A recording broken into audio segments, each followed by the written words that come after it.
To make accessing the cover for the engine easier, I'm going to take this seat out. It's very easy. 4 18mm bolts.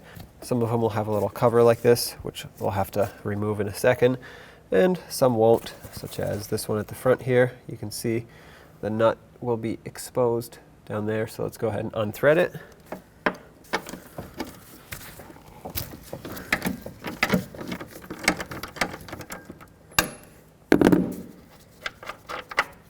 There's one on each corner, so we'll just go around and remove them all.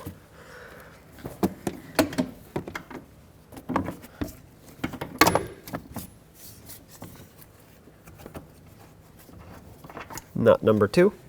On the back side, let's pull these caps off, and that'll expose the 2 rear nuts.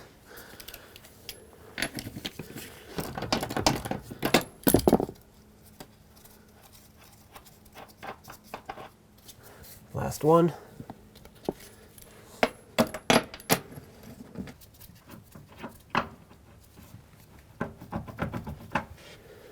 Now I'm just going to lift the seat up, pull it out of here, tilt it back. There's wiring attached, but I'm not going to disconnect it. I'm just going to leave it as is. I went ahead and did the same thing to the passenger side so I can have both areas clear to pull the doghouse off. And on both sides, on the driver's side it's next to the gas pedal, on the other side it's, well, the opposite. On the other side it's, well, in the same area, just on the other side. Lift this flap up, and that's going to unlock the latch for the doghouse. The next thing I want to do is remove this knee panel. It's held on by 2 10mm bolts, one over here, and the rest is just push clips. So once those are out, we'll pop it off.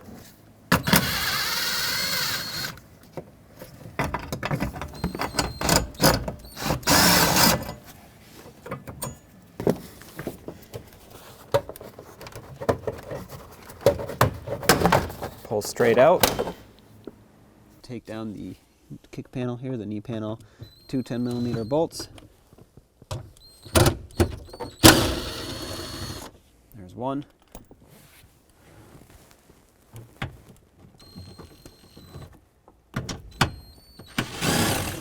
There's the second one. And at this point you can just pull it straight out on it.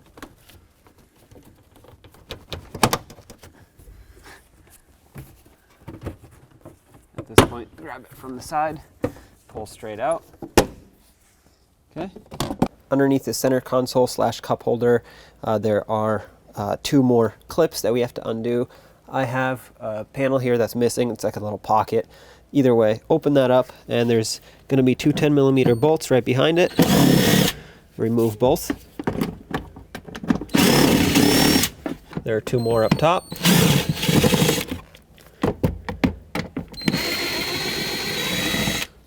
Now this entire unit can be removed, and it will expose these 2 clips. This one's already loose. That's nice. So is this one. Now you can lift this up, pull it out.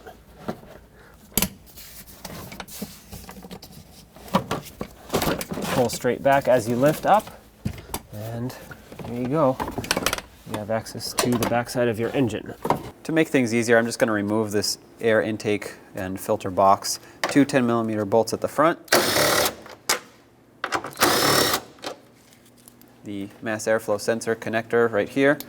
Remove that. And then with an 8mm socket, you can remove this clamp that holds on the intake, or the intake duct, to the air filter housing. Just unthread this a little bit until the clamp loosens up. There we go. Now we can pull this right out. Set that aside. Another one of these clamps over here by the throttle body. Again, also 8mm. Just give it a few turns until it loosens up, and then we can pull this duct right out of here. Okay, maybe a little more.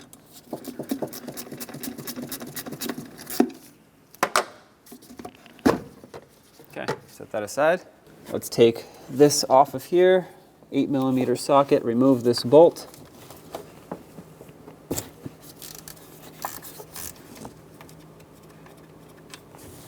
There's the bolt.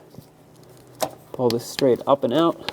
There's an 8mm bolt right here that's kind of covered by the wiring here, but this holds the two cables in place onto the intake, and you have to remove this to free up the cables for the throttle body, so you can remove or pull away the throttle body.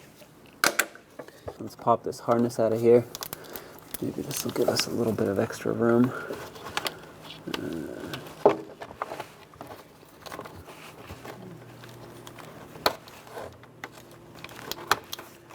There we go, open up the connector. Okay, so here's one bolt that frees up the front of this bracket. From the inside, two more 8mm bolts, the same, that hold this bracket down onto the intake. Go ahead and remove those.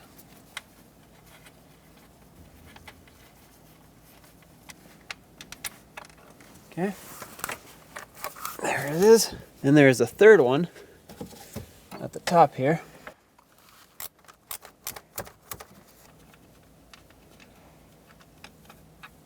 There's a third one.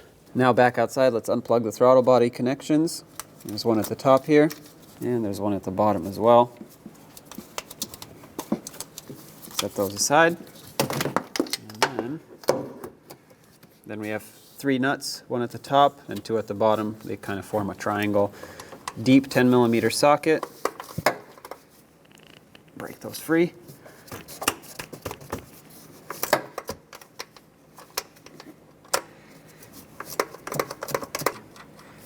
Just make sure you don't lose it.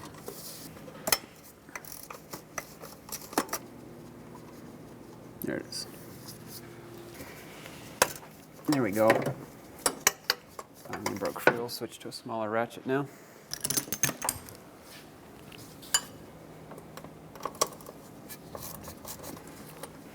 No, this whole stud is coming out in this one. That's fine.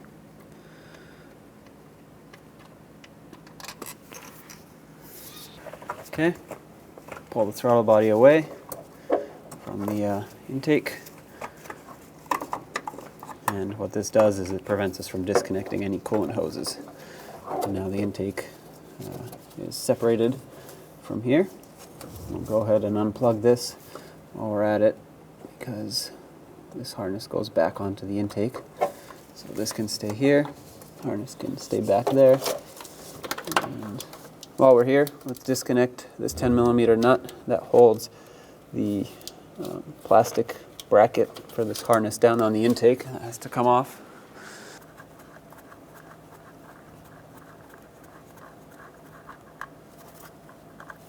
Okay. I'm actually going to take this stud right out with an inverted Torx. It's an E5 socket. It'll make removal of this quite a bit easier. If you don't have this, you might be able to grab it with some pliers because it shouldn't be very tight. Obviously don't grab it on the threads, just grab it on the top there. Some needle-nose locking pliers might do the trick, or even a very small regular hex socket might do the job. Either way, now once we unbolt this from the inside, you can hopefully just slide it around as opposed to pulling it up and over the stud. Let's unbolt these two 10mm bolts.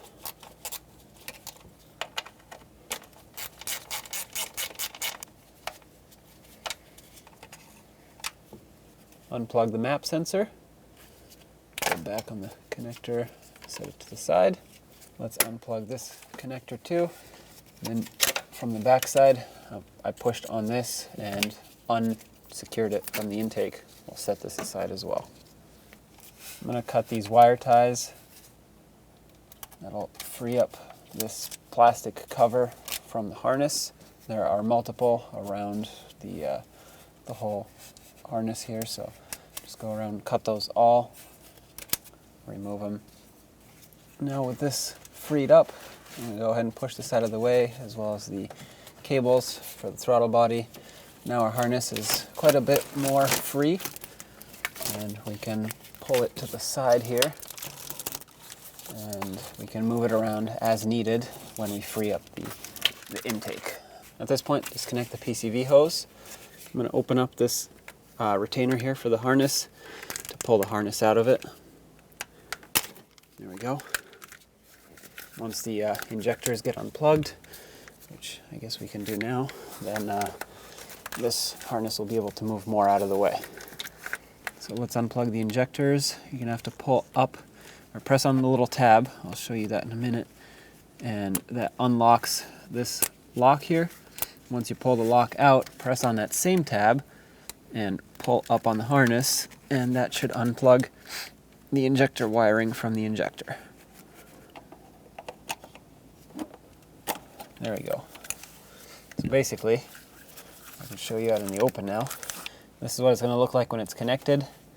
You want to press on this tab and pull the lock out, and then press on this tab again.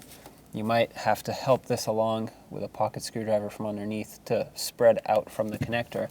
Then pull it up and it'll unlock. Let's do the same to the rest of the injectors. That's 7 more. Next, let's unplug this hose here. Set it aside. Let's unhook the fuel rail. Take out this safety clip here. Set that to the side. Remove any debris that might be in the area, just because you don't want it to get into the fuel rail. Now you put this adapter in here, and what this is going to do, once you press it, watch out because fuel might come out. Press this into the line, and that will release the line from this line.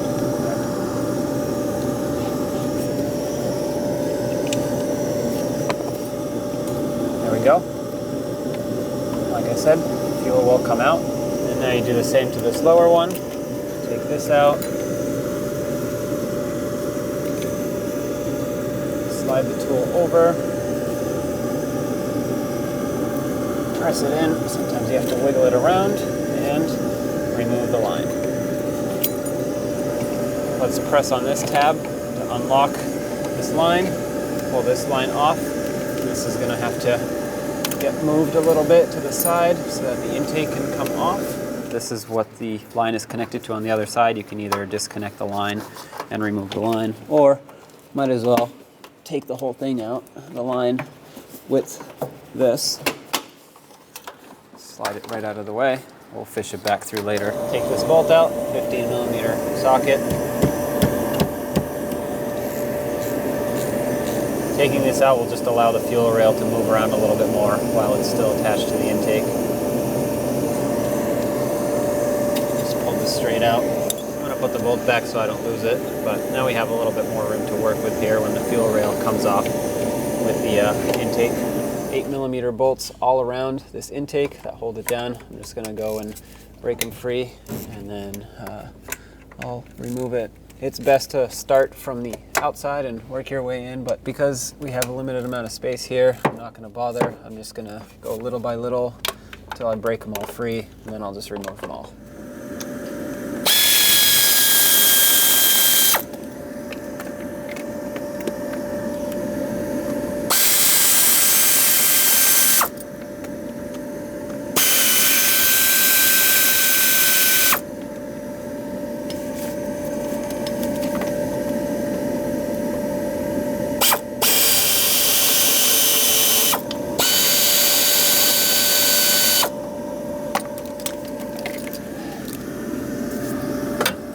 One side.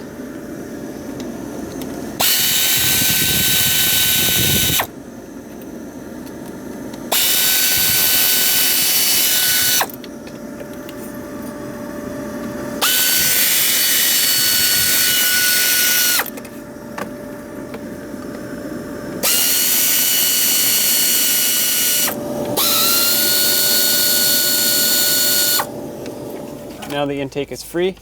All we have to do is pull it up and remove it.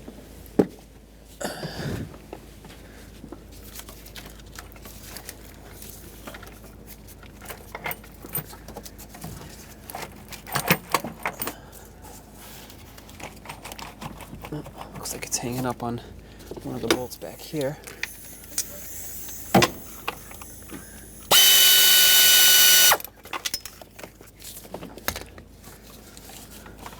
There we go.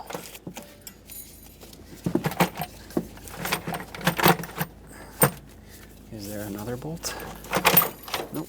Okay.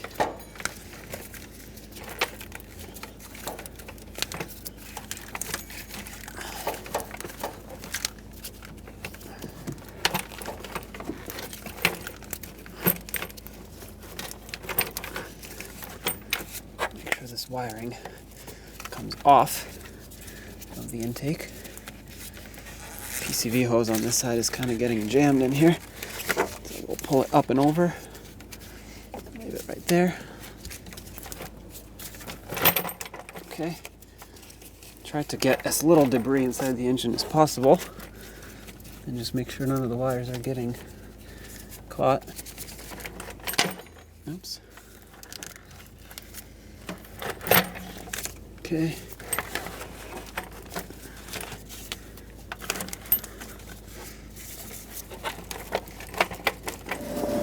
Try to pull this hose off here. I know it's hard to see, but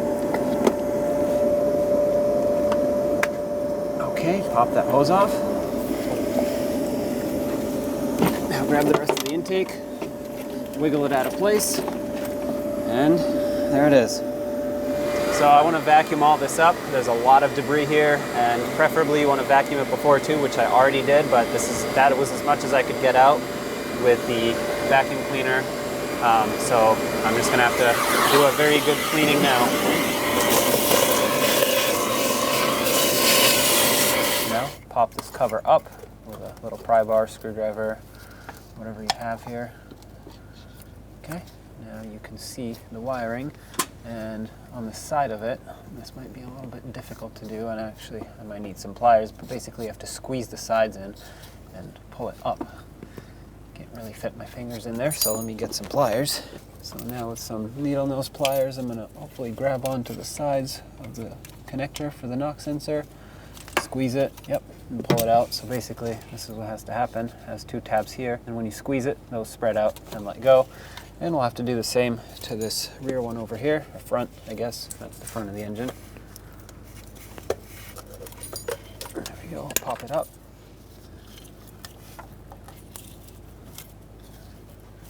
Same deal.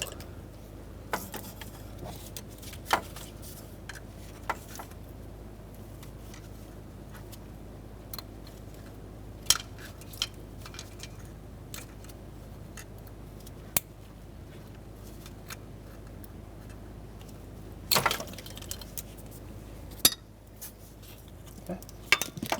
Set that harness aside. 22mm socket. Unbolt the knock sensor.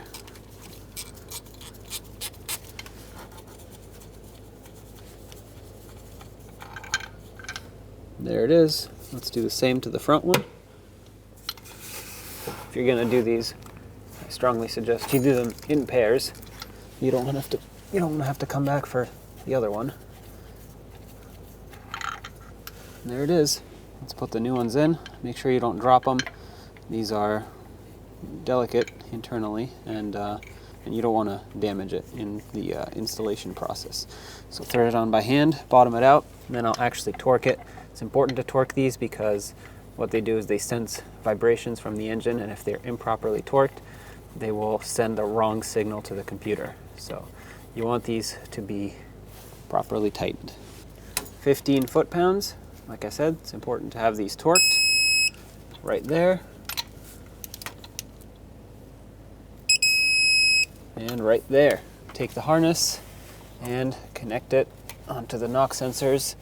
Just drop it down till it clicks and ensure that it is properly connected. You don't want this to pop off.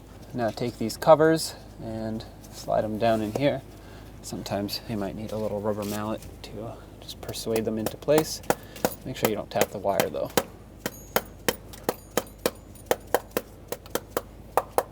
Okay, do the same to the front one. I cleaned up the area, by the way, just a little bit. That way I make sure that it gets a nice watertight seal. That's what these covers are for. You don't want any debris getting in there.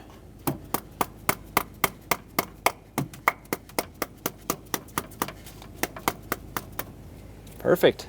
At this point, we are ready to put the intake back on, but obviously it can't go back like this. We have to clean everything and make it nice and level. You don't want debris in the way of the gasket sealing. So I'm going to take a razor blade and just scrape everything away. I'm going to use a vacuum cleaner to make sure that stuff doesn't go down into the ports. You can cover them up with rags if you want, or you can just follow along your razor blade with a vacuum and suck the debris out as you are scraping it. So basically, just scrape away from the ports, remove your debris, and we'll make sure we have a nice clean surface for the intake gaskets to mount on. Okay, everything is cleaned up now. Cleaned up with the razor blade. I have this rag that's soaked in brake parts cleaner. I'm going to use this to degrease the surface and remove the remaining debris that's in here, whether it's gunk, sand, whatever it might be. You just want a nice clean surface for the gasket to sit on. You don't want any sort of air leaks here at the intake. That would be bad. So just go along the whole surface and clean it up. Just like this. We'll do this on both sides, of course, and then we will install the intake. If you haven't covered your intake ports, it's a good idea to use a vacuum or a blowgun and just try to get out anything that may have potentially fallen in there. So I'm going to do that after we wipe it down. I know they're clean. I know mine are clean because I used a vacuum while I cleaned it all up, but I'll double check it. Couldn't hurt. Here's the intake. I'm going to pop the gaskets off the side of it. There's a little tab that locks them in. And just slide them down. Another tab right here. And of course we have to clean the surface. Can't leave it like this. So take a rag. Actually this one's extra gunky, so what I'm going to do, be careful of the injectors, but you can take a razor blade and scrape all the junk off, and then we'll make sure we vacuum in there to get everything cleaned up properly. There's a lot of debris here, and being plastic, you don't want to use anything abrasive like a wire wheel or a sanding disc or anything like that. You will completely destroy the intake. So you want to do it manually, do it slowly, and just take your time. Make sure that it is completely clean and flat, and of course at the end I will degrease it with some brake parts cleaner. Basically the same way that we cleaned the intake is the same way we're going to clean this. Alright, everything is nice and clean. I degreased everything. I mostly just used brake parts cleaner and a rag and just scrubbed at it. Eventually it'll all come off and you'll be left with nice clean plastic. Now take the appropriate intake gasket. You don't want to accidentally put it on the wrong side, and just clip it in. It has 3 clips, one on each side and one in the middle. That's how it stays on, which is convenient for when you go to install the intake because it won't fall off. At this point, we'll do the same to the other side of the intake, and then we'll put it in the car. So for me, these foam pieces fell out that sit at the front and at the back of the intake. They kind of just shove themselves into place there. So go ahead and put those back if yours fell. And now we can get ready to install the intake. Make sure the knock sensor wires are out of the way, but also obviously not along the heads where the intake gaskets are going to sit. Push the wiring aside, and let's slowly slide this in.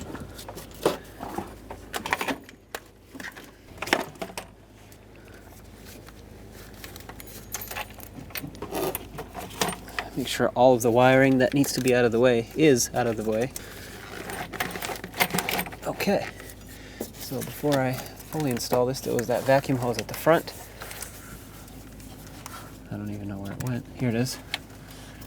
We should go ahead and install this, reconnect it before it's too late. Okay, that's on. Now we'll just continue pushing this into place, but obviously make sure that, again, you're not pinching anything, hoses, wires, especially gaskets. You don't want those to fall off and get ruined. And it feels like it's sitting in place but also kind of hovering on something. So let's push it in a little bit more. It's almost there. Make sure you get this wiring out of the way. This goes over here. Fuel lines are in position. Everything is clear. I will go more that way. Okay, that seems to have done the trick. There we go. I'm going to start in this bolt. Yep, lined up on this side. Let's try this one over here. I can kind of see that it's lined up. Just give it a little push. Yep, that dropped right in. Okay, so they're all falling into place. That means that it is lined up. So at this point, we'll just go ahead and bottom them out. Then we'll go through the torque sequence and torque these all down. At this point, I'm going to connect the fuel lines with all these bolts started because I know it's set, and this will allow the fuel smell to stop being here, I guess. Make sure you secure the lines with the little tabs that lock it on. Just like that. Perfect. Now we can go ahead and torque the intake down. You have 2 passes in the same sequence. The sequence is from the center, working your way out, just go across. I'm going to start on this side, go across on that side, and across on this side, and so on. And on the first pass, you want to go to 44 inch-pounds, not foot-pounds, inch-pounds. And then on the second pass, which is your final pass, it's going to be 89 inch-pounds. So I'm going to start over here at 44 foot-pounds.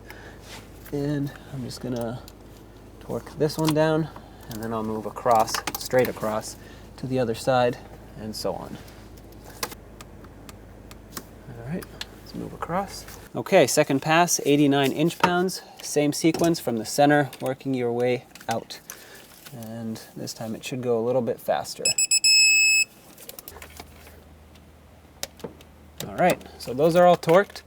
At this point, I know this was the final sequence, but I'm actually going to go around in a circle one more time and ensure that they are all at 89 inch-pounds. Sometimes, especially when you have rubber grommets like this here, you will tighten some of them down and the rubber squishes and it actually loosens up the first few that you tightened.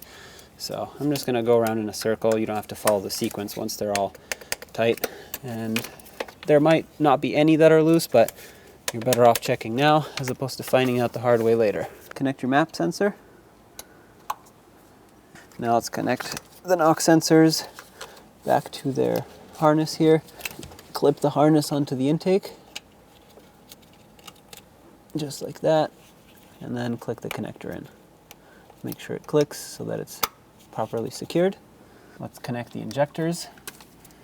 Slide the wire down and make sure it clicks.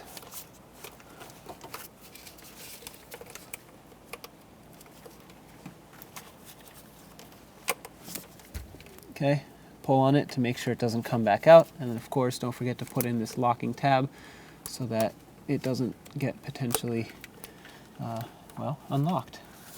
Now do the same to the rest of the other ones. Let's get this bracket back in.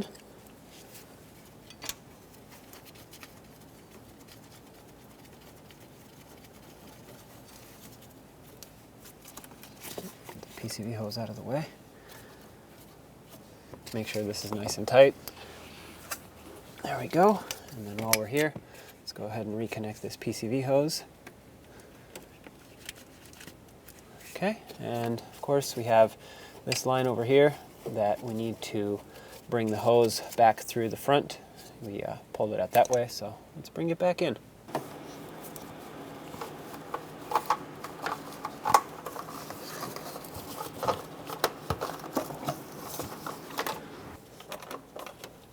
Put this underneath the fuel lines and connect it. Make sure it clicks.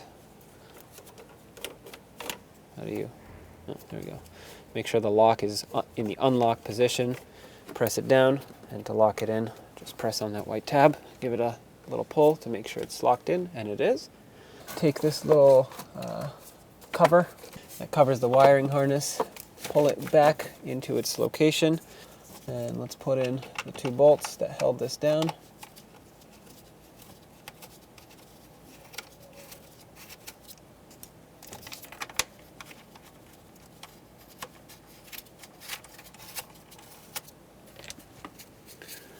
Snug these up.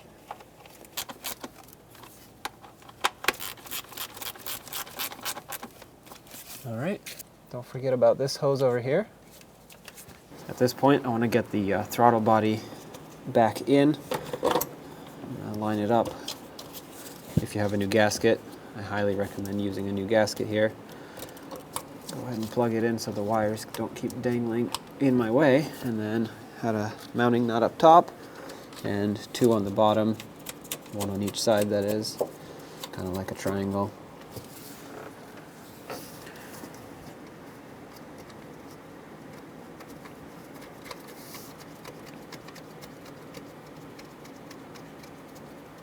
And for me, the stud on the bottom here actually came out with a nut. I removed the nut from the stud, and you can use an E5, that's an inverted Torx, so an E5 socket, and put your socket on there and then just thread the stud in. That's what I recommend doing if yours comes out as well. Go ahead and snug up the stud a little bit. Don't go too far. They break easily. Now you can put back the mounting nut down here, and then we'll snug them all up and of course torque them. Let's snug these up and then we'll torque them to 89 inch-pounds. The torque for these is 89 inch-pounds, but it's going to be difficult to get a torque wrench in here. 89 inch-pounds is not a lot. It's basically, once you bottom it out, you go maybe about a quarter of a turn. You just make it nice and snug. That should be plenty tight. They're very small bolts, very small nuts, so don't worry about making it too tight. Let's put the bolt in for the bracket that holds on the throttle cables. Before I tighten this one fully, I'm actually going to go ahead and put the other two in. That way I make sure that the bracket is properly adjusted, or properly lined up, I should say. Otherwise I'd have to come back and loosen this one up. So let's do that. I got this one threaded in. Let's bring it down a little more.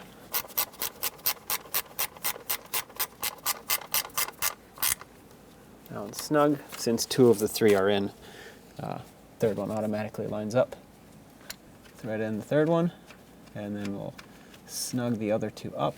This one's bottomed out.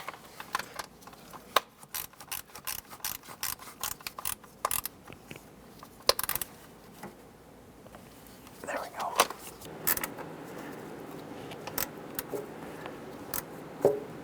All right, nice and snug. This little valve solenoid thing, let's put it back. It has a fitting right there that needs to slide down into the intake and make a nice tight seal. So go ahead and slide it in until you can feel it click in, just like that. I'm going to go ahead and connect it while I'm at it. There we go. Make sure the connector clicks. It has this little bolt at the back that has to slide in and of course be threaded on. And just make sure it's nice and snug. There we go, that's nice and snug. This still moves around just a tiny bit, that's normal. Let's put this stud back for the plastic cover.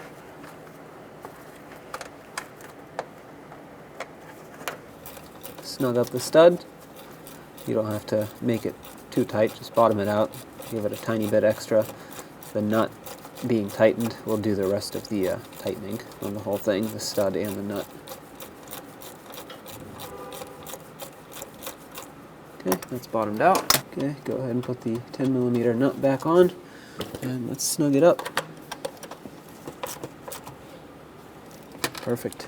Put the tubing back for the throttle body. It has an arrow in case you don't remember which way it goes. It'll tell you this is the throttle body side. So slide it over. Make sure it's pressed on tight, and then we'll go ahead and snug up the clamp. So once this is lined up, you know it's lined up when this little cutout sits right next to this ridge here. Then with your 8mm socket, you can snug up the clamp, and just make sure that you don't over tighten it because the screw does strip out the clamp when you over tighten it. So just make it nice and snug and just stop there. This should be perfectly secured that way. We'll put on the rest of the intake, slide this in. Make sure it goes into this air duct here. Perfect. All right. We'll snug up the clamp while we're at it. Same thing. Don't over tighten it. Just make it nice and snug. That'll seal up just fine. Just like that. And then there were 2 10mm bolts at the front here, but also some rubber bushings right down there that you have to press down. There we go. Put your 2 bolts in. And again, 10mm socket, snug them both up. And if you removed your overflow tank, go ahead and put this back in. And if you didn't, don't worry about it. One last thing, don't forget to connect your mass airflow sensor. Let's put the cover back on for the engine. It should just slide right in, but of course be careful of any wires that are hanging down. I'm not sure if these were supposed to be tied up here or if someone has added these, but if you have them, make sure they're out of the way, and if you don't, well, don't worry about it. So just slide it. Make sure that this rubber seal here doesn't pop off. It can easily fall, and then it doesn't make a seal. You get water, potentially exhaust fumes in here. It's not good. So slide it in all the way and make sure that it lines up with its points where it clips in. Looks like I have to shift it to the driver's side a little bit. There we go.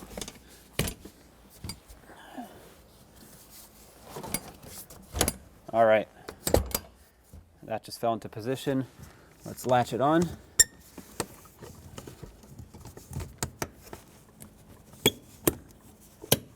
Just like that. We'll do the same on the bottom here. And of course, the same on the driver's side. Don't forget about this air vent that goes in here. Just slide it in. It has these little pins that kind of help it stay in place. Let's put the cup holder back. It's got 4 10mm bolts. Line it up. And we'll go ahead and start these in. There are 2 on the bottom. And a little bit harder to see, but there are 2 on the top here. Let's see if I can start them in like this.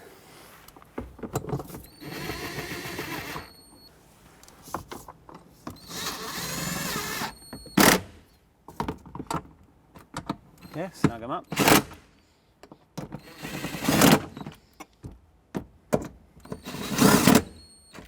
Typically you'd have another pocket or a compartment that latches in here. Mine is completely broken off and I don't have it, but obviously if you have yours, go ahead and put it back. Let's put this knee panel on the passenger side. It's got clips along the top that need to slide into these slots here.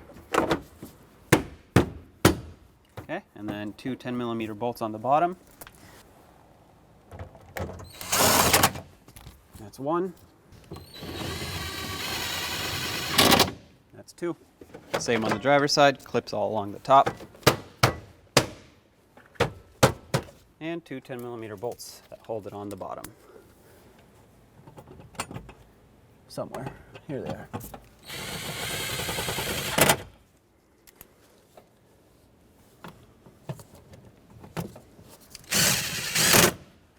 All right, let's put the seats back. Let's bring the seats back and line them up with their corresponding mounting studs.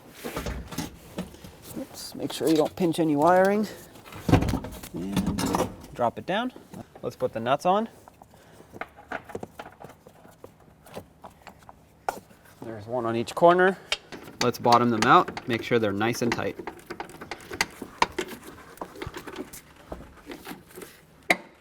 All right. Okay, last one out of the 4. Again, there's 1 on each corner. Make sure they are all nice and tight. All right, let's do the same to the passenger side if you took both seats out. And don't forget about these little covers. Put those back to hide the bolts, or the studs.